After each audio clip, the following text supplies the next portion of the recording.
안녕하세요. 반갑습니다. 이제 7월, 8월 문제풀이 강의를 하는데요. 문제 풀면서 또 많이 실력이 향상됩니다. 문제를 많이 틀리보는 게 좋겠죠. 참을 수만 있다면 틀리보는 게 좋고 100% 다 맞추면 오히려 그게 독이 될 수도 있습니다. 문제는 미리 예습을 하는 게 바람직하긴 한데 잘 안 됩니다. 현실적으로는. 그래서 안 되면 한 문제라도 풀고 시간이 좀 더 되면 두 문제, 더 시간이 되면 세 문제 이렇게 조금씩 늘려가면 됩니다. 처음부터 너무 완벽하게 다 풀려고 하면 오히려 힘들 수 있고요. 그 10페이지 보시면 똑같은 문제가 목적 두 문제 돼 있으면 이런 거 한 문제씩만 풀어봐도 됩니다. 자, 그러면 먼저 우리 책에는 이론은 없으니까 요약집하고 문제풀이 책하고 가져오시면 되겠습니다. 뭐 요약집 혹시 안 가져왔으면 제가 칠판에 다 요약 정리를 해놨으니까 같이 보도록 하겠습니다. 오늘 공부할 내용은 우리 문제풀이 책은 30페이지까지입니다. 용어정의, 중개대상물, 공인중개사 제도 해서 최소한 3문제는 출제됩니다. 자, 요거는 요약집에 3페이지에 있는데 시험에는 거의 안 나옵니다. 그냥 개념인데요. 법하고 법률이 있고 시행령이 있고 시행규칙이 있습니다. 법률은 포괄적 내용을 규정하고 있고 국민을 대신해서 국회에서 만들고 있습니다. 시행령, 이거는 대통령령이라고 합니다. 대통령령. 그래서 옛날 전임 정부에서는 이게 대통령령, 시행령 정치를 한다 이런 게 뉴스에 나오더라고요. 왜 이렇게 했어요? 법은 국회에서 만드니까 다수당이 아니면 만들기 쉽지 않죠? 근데 시행령이라는 것은 대통령 명령입니다. 대통령령. 대통령 마음대로 바꿀 수 있습니다. 그러나 이 시행령이라는 것은 반드시 법률이 정한 범위 내에서만 바꿀 수 있습니다. 위임의 한계가 있습니다. 시행규칙은 아주 세부적인 내용을 규정하고 있습니다. 국토교통부령입니다. 그래서 우리 시험에 지문 한 개는 반드시 이러이러한 것은 대통령령으로 정하고 있다, 국토교통부령으로 정하고 있다 이런 게 나옵니다. 지문에 나오기는 시험에. 그 나오면 그냥 그 지문은 답이 아니라고 보시면 됩니다. 옳은 것은 해도 답이 아니고 틀린 것은 해도 답이 아닙니다. 구색 맞추기 위해서 5개 지문을 구성하기 위해서 대통령령으로 정한다, 국토교통부령으로 정한다, 다 암기하기는 어렵습니다. 다만 가장 포괄적 내용은 법률에서, 세부적 내용은 대통령령에서, 아주 세부적인 내용은 국토교통부령에서 정하고 있습니다. 자, 그 다음에 공인중개사법의 성격, 우리 문제풀이 책에 문제 없습니다. 그래서 넘어가도록 하겠습니다. 성격 이런 게 시험에 최근에 나온 적은 없습니다. 이제 점차 범위를 줄여가야 됩니다. 너무 자꾸 범위를 확대하는 게 아니고요. 가면 갈수록 범위를 줄여서 시험에 나오는 부분을 집중적으로 공부해야 된다고요. 자, 목적도 사실은 우리 문제풀이 책 10페이지에 두 문제 있기는 한데요. 사실 중요하지 않습니다. 최근 10년간 시험에 나온 적은 없습니다. 우리 암기 프린터 1번에 있습니다. 공인중개사의 업무 등에 관한 사항을 정하여 그 전문성을 제고하고 부동산 중개업을 건전하게 육성하여 국민경제에 이바지하는 것을 목적으로 한다. 10페이지 우리 문제풀이 책 10페이지 1번에 보면 따라서 공인중개사법상 명문으로 규정된, 명문으로 이게 무슨 말이에요? 법조문에 직접 규정하고 있는 걸 묻는 거죠. 해석상 좋은 말을 묻는 게 아니고요. 그래서 아닌 게 답은 5번입니다. 5번. 공인중개사의 업무에 관한 사항을 정한다는 말은 없잖아요.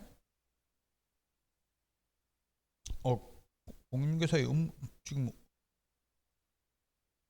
옳은 것은, 규정된 목적을 고른 것은 5번이네. 5번. 공인중개사의 업무에 관한 사항을 정하는 거 맞네, 그죠? 이거 하나밖에 없네. 공인중개사의 업무에 관한 사항을 정하여 그 전문성을 제고하고 부동산 중개업을 건전하게 육성하여 국민경제에 이바지한다. 그 10페이지 1번에 국가경제에 이바지 이런 말은 없잖아요.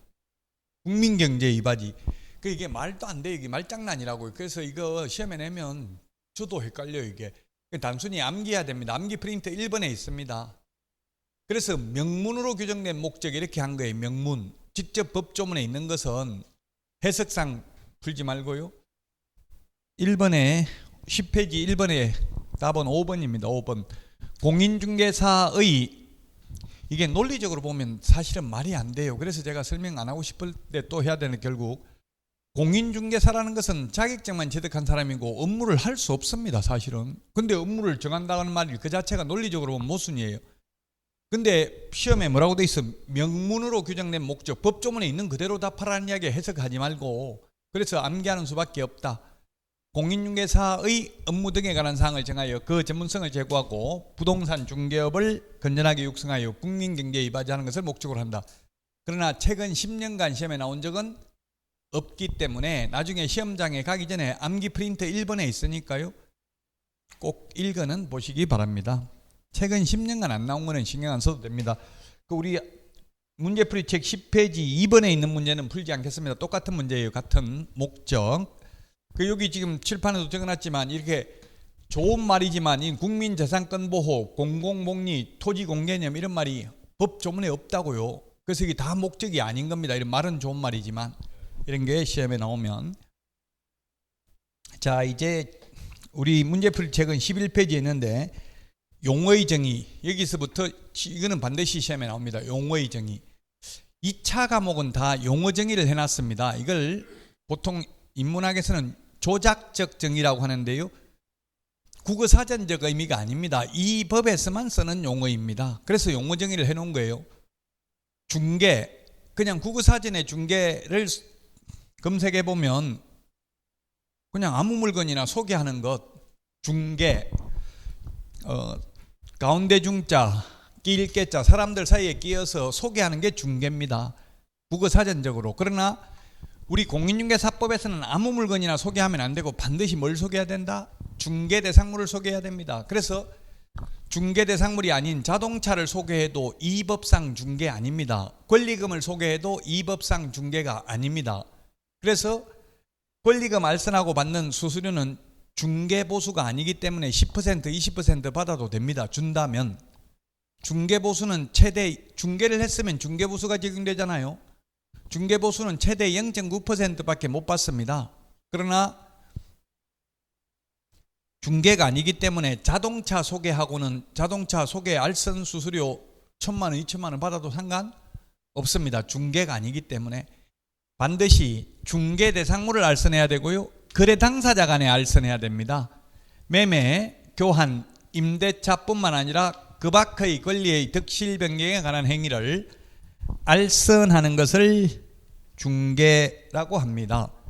그래서 우리 11페이지 문제 1번을 보면 중개가 성립하기 위한 요건, 알선, 중개대상물. 3번이 답이네. 보수.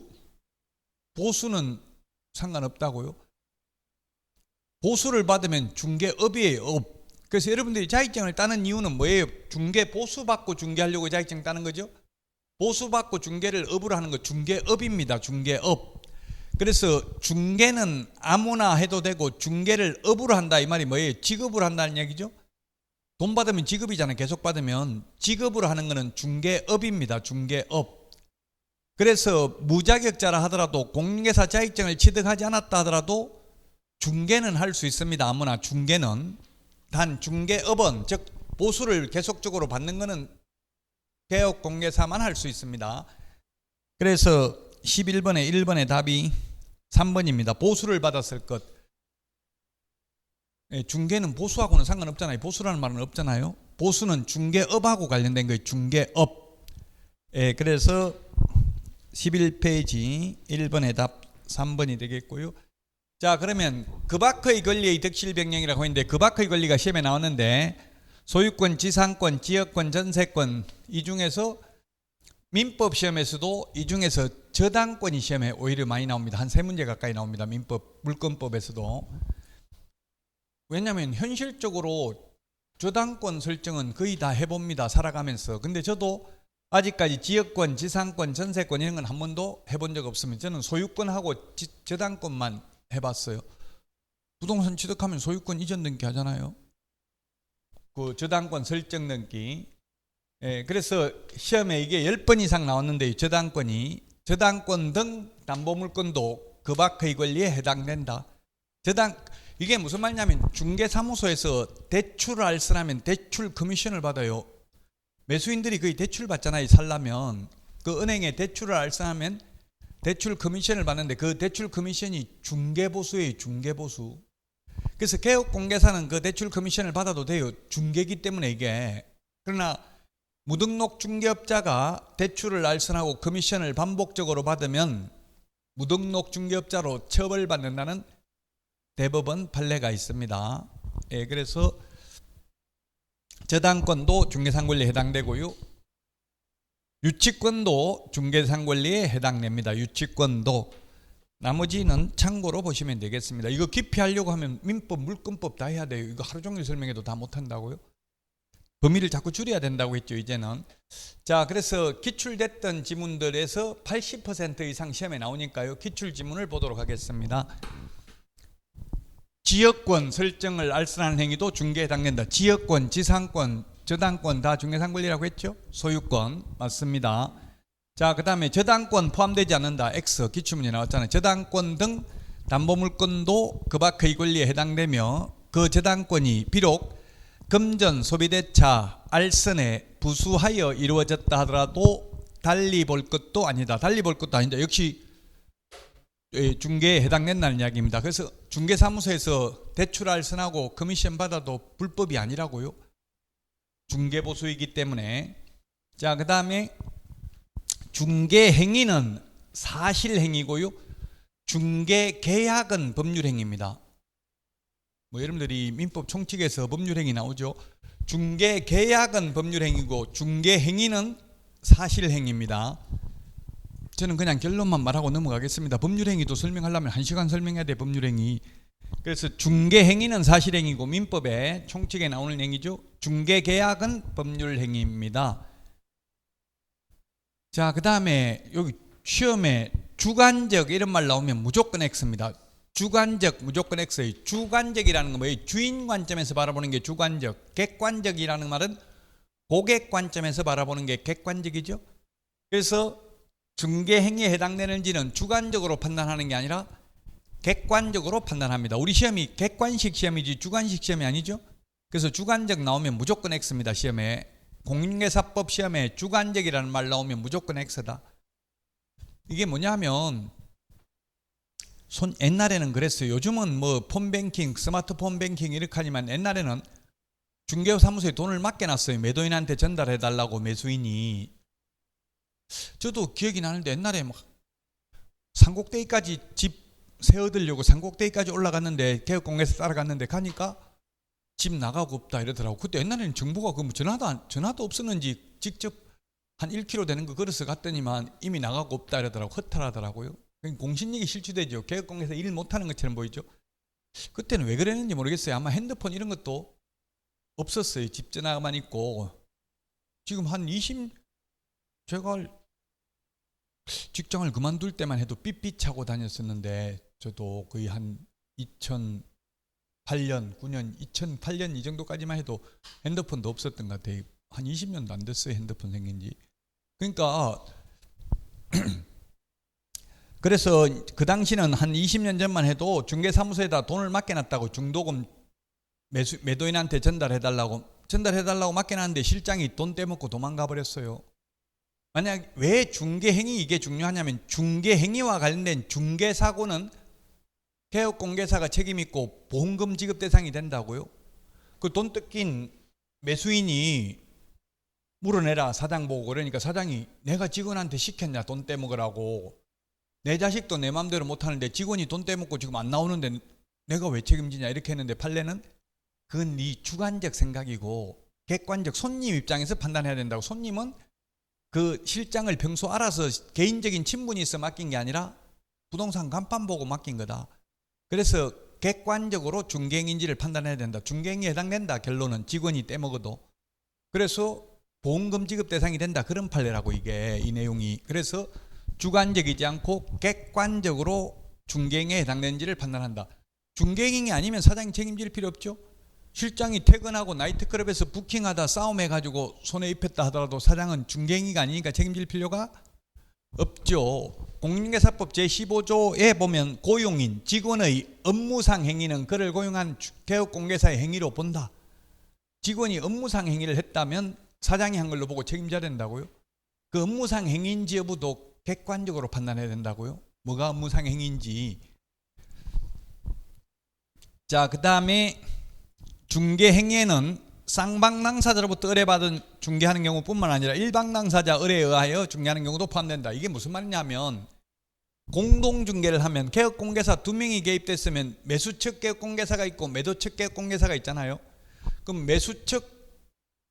매수인이 손해를 봤어요. 매수인이 손해를 봤으면 그 개업공개사 잘못으로 손해를 봤으면 매수측 개업공개사만 손해배상 책임이 있냐고요? 아니면 매도측 개업공개사도 둘 다 있냐 이 말이에요. 이게 결론은 둘 다 있다는 뜻이에요. 모든 그 중개행위에 관여한 모든 개업공개사, 이것도 중개행위에 해당, 한 사람한테만 의뢰받아도 이거 중개행위이기 때문에 중개행위는 손해배상 책임이 있다 했죠. 중개행위가 아니면 손해배상 책임이 없다고요. 그 확인 설명서에 도장 찍은 모든 개업공개사 다 책임이 있다고 여러 명이 공동 중개했으면 그 말이라고요. 이 말 뜻이. 맨 마지막에 있게 판례입니다. 판례고 기출문제 출제됐습니다. 자, 다음은 중개업입니다. 중개업. 중개를 직업으로 하는 게 중개업입니다. 여러분들이 자격을 취득하는 것은 중개하려고 자격을 취득하는 게 아니라 중개업을 하려고 자격을 취득하는 것입니다. 중개업은 세 가지가 필요 충분 조건입니다. 다른 사람의 의뢰에 의하여 일정한 보수를 받고 중개를 업으로 하는 게 중개업이다. 이때 업이 뭐냐? 법조문에는 업에 대한 설명은 없는데 판례는 업이란 직업의 줄임말로서 불특정 다수와 계속 반복하거나 반복 의사가 있는 것을 업이라고 한다. 불특정 다수여야 됩니다. 그래서 만약에 이모, 고모, 초등학교 1학년 동기 이렇게 특정인하고 하는 것은 중개업이 아닙니다. 그러면 이모한테 부동산 소개시키고 이모한테 소개비를 많이 받았다 하더라도 무등록 중개업자로 처벌받잖아요. 그건 중개업이 아니기 때문에 무자격자가 했다 하더라도. 그리고 반복해야 됩니다. 그래서 우연한 기회에 무자격자가 한두 번 중개 행위를 하고 보수를 받았다 하더라도 사회통념상 과다하지 않는 보수는 받아도 된다.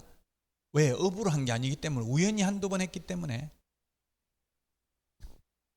우연히 하는 것은 상관이 없습니다. 우연히 하는 것은 중개업은 아니다. 그러면 몇 번 반복해야 된다 했는데 몇 번 해야 반복이냐?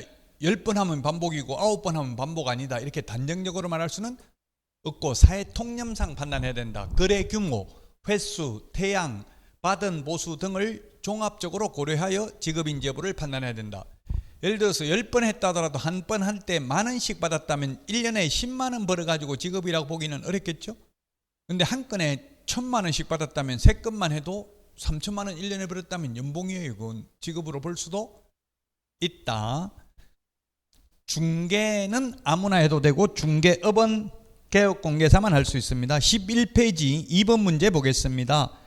타당한 것은 했는데 그 1번 일방 당사자의 의뢰를 일반 당사한테 의뢰받는 건 중개행위에 해당된다 했어요? 안 된다 했어요? 좀 전에 기출문제에서 봤잖아요. 해당된다 했죠? 아니라 해서 1번 틀렸고요. 2번은 변호사법상 일반의 법률 사무에 중개행위가 당연히 포함되는 것이다. 2번이 무슨 뜻이냐면 기출문제 나왔는데 변호사라도 공인중개사 자격증을 따지 않고는 중개사무소 개설 등록을 할 수 없다는 뜻이에요. 변호사는 따로 자격증 안 따도 세무사, 법무사, 변리사 이런 건 할 수 있어요. 근데 공인중개사 자격증을 따지 않고는 등록할 수 없다는 뜻입니다. 이게. 그래서 중개행위가 당연히 포함되는 것은 아닙니다. 자, 그 다음에 3번은 보수를 받기로 이거 한 건 하면 얼마 주기로 약속만 했다 하더라도 실제 받지 않았다면 처벌할 수 없다는 이야기입니다. 중개업에 해당 안 된다고 실제 안 받았으면 중개업이 되려면 의뢰, 보수, 업 세 가지가 있어야 되잖아요. 보수를 받기로 약속만 한 경우는 실제 수령하지 않았다면 무등록 중개업자로 처벌받지 않는다. 판례가. 약속 용어만 했다 하더라도 뭐 예를 들어 한 건 하면 뭐 얼마 1,000만 원 줄게, 반 줄게, 50% 줄게 이렇게 약속은 할 수 있잖아요. 복비는 따따블로 줄게 막 이렇게 약속하는 거는 있어요. 약속만 하고 실제 수령하지는 않았다면 무등록 중개업자로 처벌받지 않는다. 4번은 키워드가 있어요. 다 틀린 게 주관적이라는 말 틀렸죠? 객관적으로 판단한다 했잖아요. 중개행에 해당된지는. 그래서 4번 틀렸고 5번이 맞는데요. 이게 무슨 말이냐면 5번은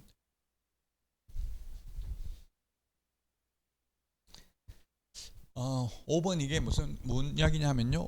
가짜 임대인, 가짜 임차인이 와가지고 개업공개사한테 다 계약서 다 써가지고 온 거예요. 써가지고 와가지고 이대로 그냥 작성해 주세요. 10만 원 대서료 10만 원 들 테니까 제가 적어온 거 이대로 써주세요 한 거예요. 그럼 왜 그러느냐? 괜히 돈 10만 원 주고 이랬더니만 은행에 전세자금 대출을 받으러 갔더니만 직거래한 건 안 되고 개업공개사 명판이 찍혀있는 계약서를 가져와야 전세자금 대출이 된다고 해서 왔습니다. 이렇게 한 거예요. 그 개업공개사는 아무런 확인도 하지 않냐고 계약서에 도장만 찍어준 거예요. 명판, 행복공개사 사무소 대표 박용덕 이렇게 해가지고. 근데 알고 보니까 그 사람들이 가짜 임대인, 가짜 임차인이었어요. 사기꾼이었어요.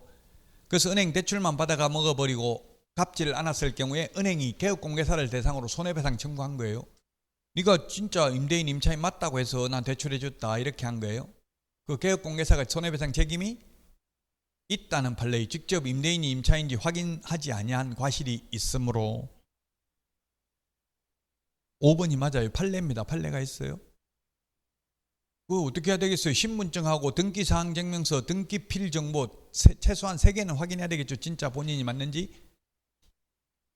답 5번이 되겠습니다. 실제 있어요. 실제 있고 판례가 있고 시험에도 나왔던 지문이에요.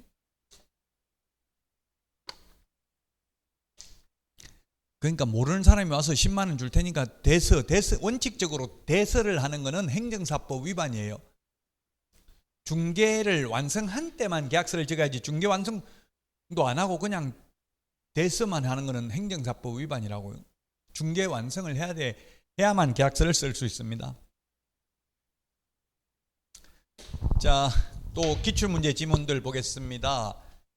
보수 유무와 관계없이 중개업이다 X입니다. 중개업은 의뢰, 보수, 업 3가지가 다 들어가야 중개업입니다. 보수 안 받고 무자격자라도 돈만 안 받으면 아무리 많이 중개해줘도 불법 아닙니다. 돈 안 받고 하는 거는 바람직하지 않죠. 법무사법에서는 등기 신청 대행료를 받지 않고 등기 신청을 대행해도 법무사법 위반으로 처벌받습니다. 그런데 공인중개사법은 중개보수만 안 받았으면 아무리 많이 중개해도 무등록 중개업자로 처벌 안 받는다고요.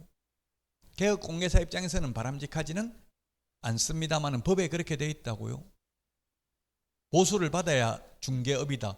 중개는 아무나 해도 된다 했잖아요. 중개업은 개업공개사만 할 수 있고 무자격자도 중개는 할 수 있습니다. 오늘 우리 책에도 이 문제 있는데 중개업은 의뢰, 보수, 업이고 이건 중개업이 아니고 지금 4번 문제에 있네. 13페이지 4번 문제 틀린 것은 했는데 1번이 답인데 1번 이 지문 그대로잖아. 이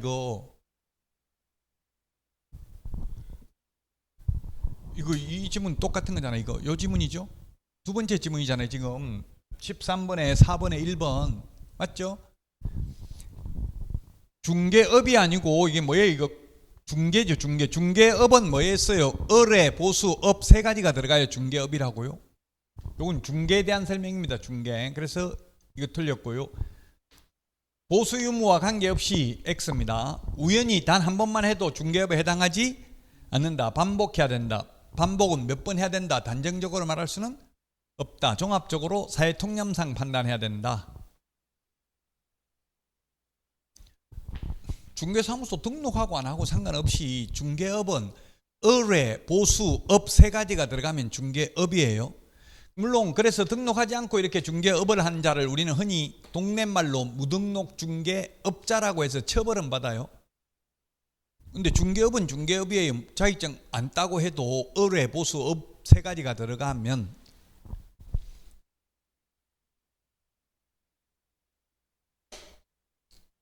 자, 다음은 공인중개사입니다. 공인중개사는 이 법에 의해서 자격을 취득한 자입니다.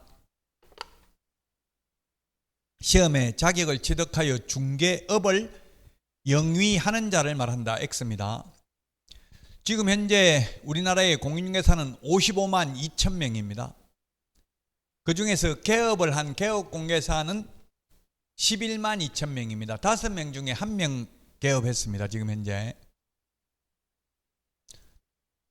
그 지금 장롱면허화되고 있다 이런 말도 나오더라고요. 오히려 지금 약간 줄어들고 있더라고. 개업공개사 숫자가 약간은. 이럴 때 자격증을 따야 돼요. 역선택을 해야 되겠죠. 붐이 이래가지고 막 너도나도 자격증 따려고 할 때는 힘들어요. 문제를 어렵게 낸다고 응시자가 많으니까. 왜냐면 절대인원이 있으니까요. 올해는 제 생각에는 그렇게 어렵게 이거는 추정입니다. 또 저 믿고 공부 안 했다가 너 때문에 떨어졌다 이런 거는 본인 책임하에서 결정을 해야 됩니다. 그냥 참고로만 하시라고요. 이때까지 제가 35회까지 지금 시험을 봤는데 제가 그 중에서 한 20번 정도 시험을 봤거든요. 직접 응시해 보면서 느낀 점입니다. 응시자가 많으면 좀 어렵게 냅니다. 왜냐하면 절대인은 협회에서는 자꾸 많이 못 뽑기를 바라니까. 여러분들도 합격하고 나면 이제 많이 안 뽑았으면 싶어요. 사람 마음은 간사하다고요, 누구나. 자, 자격을 취득한 자가 공인중개사고, 그 공인중개사는 자격만 취득하면 공인중개사고, 그래가지고 개업을 하면 개업공개사고, 취직을 하면 소속공인중개사예요. 자, 미성년자는 자격증 딸 수 없다. X죠? 자격증은 다 딸 수 있고, 단 미성년자는 개업을 하거나 취직은 할 수 없습니다. 소속공인중개사나 개업공개사는 될 수 없습니다. 미국에서 자격증을 따와도 공인중개사 아니다. 미국 사람이 우리나라에서 자격증 따면 공인중개사이다. 제가 실무교육, 연수교육을 해보니까 몽골 분도 자격증 땄더라고. 몽골 분들이. 몽골 사람은 제가 외국인 창업대학 서울투자청에서 외국인 창업대학에서도 강의를 하는데 몽골 사람은 우리나라 사람하고 똑같아요. 생긴 게 전혀 구분할 수 없어요. 말도 똑같더라고. 우랄 알타리 쪽 뭐 이거 똑같아요. 말도. 그 몽골 사람들도 많이 합격했더라고요. 교육받으러 오는데 그건 우리나라 사람이 합격 못할 이유는 없죠. 몽골 분도 합격하는데. 외국 사람도 우리나라에서 합격하면 공인중개사라고요. 단 미국서 자격증을 따도 우리나라 사람이 미국 자격증 따도 공인중개사 아니죠. 소위 국제 변호사 이런 뭐 로버트 할리 국제 변호사들은 우리나라에서 변호사 등록 가능해요? 불가능해요? 불가능해. 안 돼요. 외국서 변호사 자격증 따고 이번에 김민석 총리도 미국 로스쿨 자격증이 뭐 변호사인가 보던데요. 안 됩니다. 우리나라에서 등록할 수 없습니다.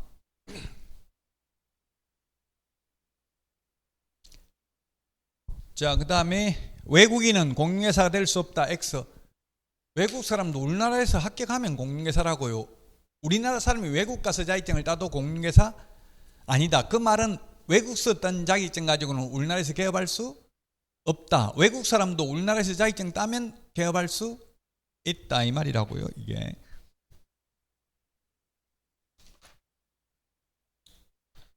공인중개사, 개업 공인중개사, 소속 공인중개사가 다 다릅니다. 6번 문제 한번 보도록 하겠습니다. 6번 문제 14페이지 6번 문제. 옳은 것은 했는데 공인중개사 자격 취득 후 중개사무소 개설 등록을 하지 않은 자는 개업공개사가 아니다. 예, 개업공개사는 아닙니다. 개업공개사는 등록을 한 자입니다. 이거 1번이 일단은 답인데 좀 더 보고 하도록 하겠습니다. 개업공개사까지 보겠습니다. 개업공개사는 이 법에 의해서 등록한 자다. 그럼 등록은 뭐냐? 등록은 등산할 때 등자입니다. 오를 등자, 기록할 녹자입니다. 기록을 올리는 게 등록이에요. 어디다가? 등록대장에다가. 그 지금 우리나라는 전문 자격사들이 다 등록을 하고 있어. 변호사, 의사, 약사, 변리사, 한의사, 공인중개사 전부 등록제를 채택하고 있습니다. 허가제가 아니고 등록제입니다. 차이점이 뭐냐면 허가제는 허가 여부를 허가관청이 재량권이 있는 게 허가죠. 등록은 등록관청에 재량권이 없어요. 등록 요건만 갖추면 무조건 등록해 줘야 되는 점이 차이점입니다. 그 등록을 해야 개업공개사고요. 개업공개사의 종류에는 세 가지가 있습니다. 법인, 회사가 있고요. 여러분들처럼 개인이 자격증을 따가지고 등록을 한 사람이 있고요. 부칙개업공개사, 이게 부칙개공은 시험에 거의 안 나옵니다. 줄여서 제가 부칙개공이라고 하겠습니다. 부칙개공은 뭐냐면 옛날에 복덕방 자격증 없이 하던 분들 기득권을 가지고 지금도 계속 자격증 안 따고도 등록한 것으로 보는 자이죠. 지금 뭐 우리나라에 지금 2,000명도 안 된다더라고. 협회 지금 11만 명 중에 2,000명도 안 된다고. 부칙개공 자격증 없는 분들. 제가 최고 나이 많은 분 96살 되신 분 봤어요. 지금 논산에서 96살 먹는 분 연수교육 받으러 오셨더라고요. 그 잘한다더라고. 시골에서는 중개업은 실무적인 거는 밑 젊은 사람이 하는 것 같아요. 그냥 그분들은 아는 사람들 그냥 인맥 있고 이러니까. 부칙개공 법 7638호 부칙 제6조 2항의 규정에서 등록한 것으로 보는 자, 안 했는데 등록한 걸로 봅니다. 그럼 이 부칙개공도 자격증은 없지만 등록증은 있어요. 등록한 것으로 보니까. 등록 안 했는데 한 걸로 보고 등록증은 준다고요. 이 부칙개공은 업무 지역 범위만 차이가 있습니다. 업무 지역 범위가 특별시, 광역시, 도만 가능합니다. 원칙적으로. 예외적으로 부칙개공도 전국적으로 가능합니다. 그 다음에 법인 중에서 중개법인 중에서 소위 특수법인이라는 거 있는데 이거는 시험에 거의 안 나옵니다. 왜냐하면 현실적으로 지역농협이라든지 이런 데서 중개업을 안 하고 있죠. 현실적으로 안 하고 있으니까 시험에 거의 안 나온다고요. 근데 이런 특별법에 의해서 특별법이라는 말은 결국 공인중개사법 적용되는 게 아니기 때문에 자격증 없어도 된다 이 말이에요. 자격증 안 따고 중개업을 할 수 있는 법인이에요. 이게 특수법인이. 쉽게 말하면 등록을 하는 것은 한국자산관리공사만 등록을 하고 나머지는 아예 등록도 안 하고도 중개업을 할 수 있습니다. 지역농협, 옛날에는 단위농협이라고 했잖아요. 지금도 보면 이천농협 이런 게 있죠. 지역농협이라고 하는데요. 옛날에 시골에서는 공인중개사 별로 없을 때는 시골에서는 농협에서 그냥 논 중개해 줄 수도 있었다고요. 근데 실제 하지는 않습니다 지금. 그래서 시험에는 거의 안 나오고요. 자, 개업공개사는 이 법에 의해서 등록을 한 자고요. 기출문제 등록을 한 공인중개사를 말한다. 공인중개사를 말한다. X의 부칙개공은 공인중개사 아니잖아요. 부칙개공은 자격증 없는 사람도 있다고. 개업공개사 중에는 부칙개공은 자격증 없습니다. 자, 소속 공인중개사는 자격증 따가지고 취직한 사람입니다. 개업공개사에 소속된 공인중개사, 요 가로 안에 있는 게 시험에 10번 넘게 나왔어요. 개업공개사인 법인의 사원 또는 임원으로서 공인중개사인 자를 포함한다 로서 중개 업무를 수행하거나 중개 업무를 보조하는 자를 소속 공인중개사라고 합니다. 저도 자격증을 따가지고 취직을 해봤는데 취직을 하니까 사장님이 전무시켜줄까 상무이사 시켜줄까 이러더라고요. 전무이사든 상무이사든 이사든 간에 자격증이 있으면 소속 공인중개사고 자격증 없으면 중개보조원에 해당된다는 이야기입니다. 소속 공인중개사는 계약서 확인설명서 작성할 수 있고 확인설명도 할 수 있는데 보조원 자격증 없는 분은 계약서 작성이나 확인설명서 작성, 확인설명은 못하게 되어 있습니다. 근데 현실 자꾸 이런 질문 하더라고요. 나 보조원인데 내가 컴퓨터로 다 계약서 출력하고 있는데 그럼 불법입니까? 이렇게 묻더라고요. 근데 쉽게 말하면 그 도장을 찍어야 자기가 했다는 게 인정되지. 출력만 해가지고 주면 사장이 다 도장 찍잖아요. 그 도장을. 그럼 나중에 도장 찍은 사람이 책임지지 그 출력 누가 했는지 묻지도 않죠.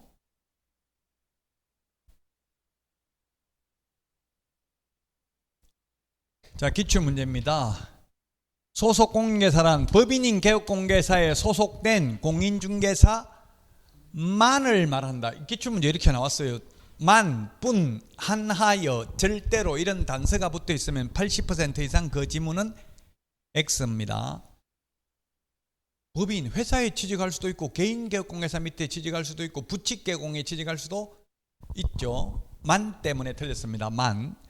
자, 그 다음에 개업공개사인 법인의 사원으로서 중개업무를 수행하는 공인중개사는 소속공인중개사 아니다.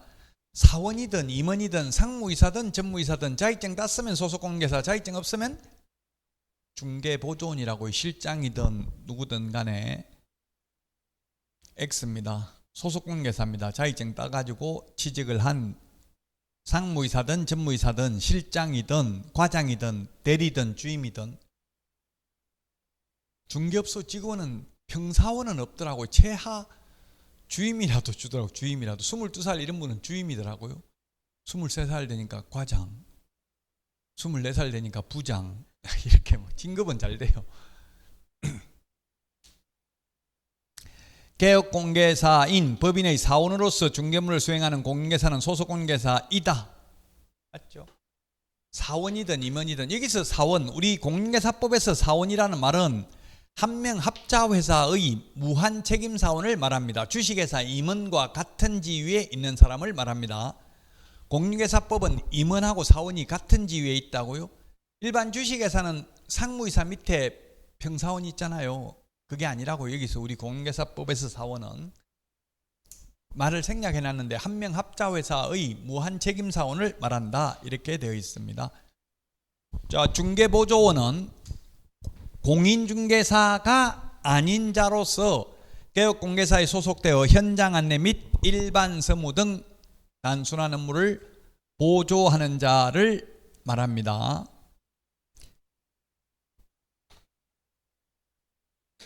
자, 그래서 기출문제, 계약서 작성 안 됩니다. 보조원은 계약서 작성 안 된다. 확인설명 안 된다.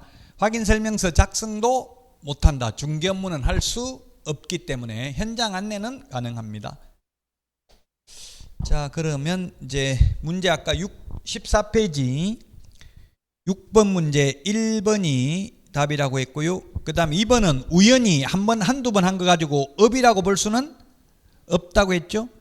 자, 그 다음에 3번은 환매계약이 성립하도록 알선하는 행위도 중개에 해당된다. 환매, 민법에 환매라고 나오죠. 다시 사는 걸 환매라고 하죠. 네, 판례가 있습니다. 이것도 중개에 해당합니다. 하지 않는다. X고요. 그 다음에 4번 소속공인중개사란 법인인 개업공개사에 소속된 공인중개사만을 말한다. 아까 칠판에서 봤잖아요. 만자 때문에 틀렸다.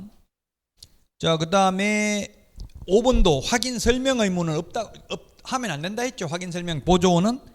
보조원은 계약서 작성도 안 되고 확인설명도 안 된다. 그래서 6번에 1번이 정답이 되겠습니다. 7번입니다. 옳은 것은 했는데 1번 거래 당사자 사이에 중개상물에 관한 교환 계약이 성립하도록 알선하는 것. 매매, 교환, 임대차 다 중개에 해당되죠? 맞습니다. 자, 그 다음에 2번 보조원은 계약서 작성 때문에 틀렸습니다. 중개업무는 할 수 없습니다. 그 다음에 3번은 등록을 하지 아니한 자라 하더라도 의뢰, 보수, 업이 들어가면 중개업이라고 볼 수 있다. 아까 칠판에서 봤죠? 볼 수 없다. X고요. 그 다음에 4번에 개업공개사람은 자격을 가지고 중개업을 하는 자를 말한다. 그냥 등록한 자입니다. 부칙개공은 자격증 없다고 했잖아요. 자격증 없는 개업공개사도 있다고요. 그래서 틀렸고, 부칙개공 옛날 복덕방 하던 분들. 5번은 우연히 하고 한 번 하고 보수받으면 중개업에 해당한다. 안 한다고 했죠. 중개업은 개업공개사만 할 수 있기 때문에 중개업을 하면 처벌받아요. 저도 한 건 중개해봤어요. 올해 그 친구 거 중개사무소 하나 중개했는데 우연히 한번 하고 돈 준다 하더만 안 주더라고요. 주면 받아도 처벌받지 않아요. 우연히 한번 받았다면. 중개는 아무나 해도 되니까요.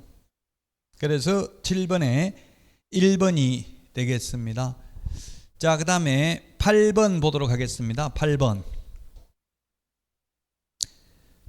답 3번입니다. 아까 했죠. 저당권 등 담보물권도 중개에 해당되고 그 저당권이 비록 금전 소비대차 알선에 부수하여 이루어졌다 하더라도 달리 볼 것도 아니다. 그런 판례가 있다고 했죠. 이게 그래 쉽게 말하면 우리 중개사무소에서 은행 융자 알선하고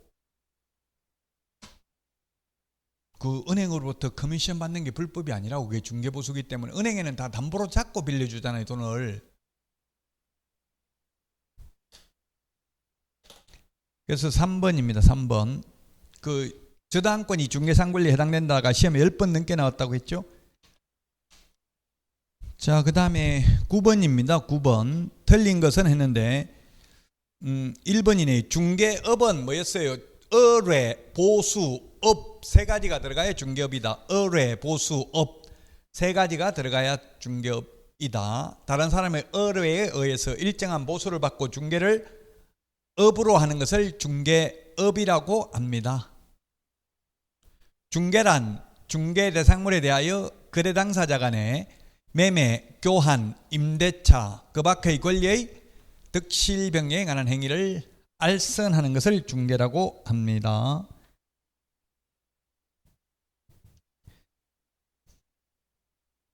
(9번에) 1번이고요. 문제를 풀어보면 다 중복됩니다. 10번까지 하고 쉬었다 가겠습니다. 10번 옳은 것은 했는데 1번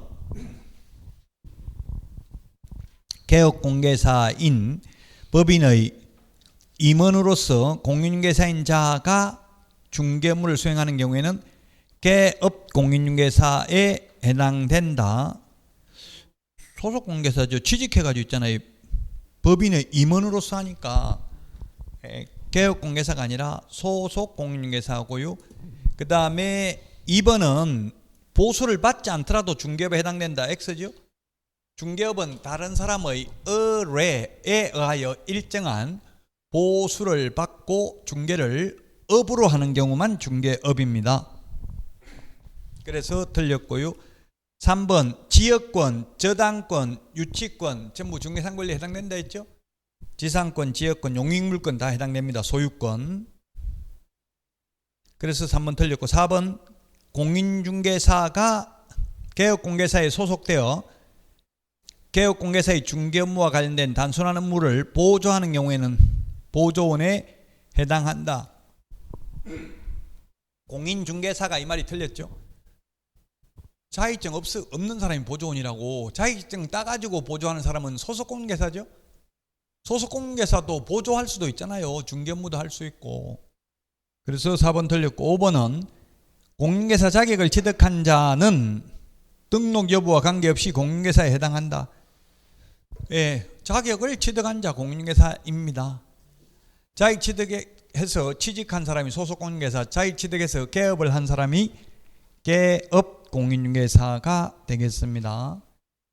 자, 여기까지 하고 쉬었다가 17페이지 우리 문제풀이책 17페이지 EBS 문제풀이책 17페이지 중개대상물부터는 쉬었다 하도록 하겠습니다.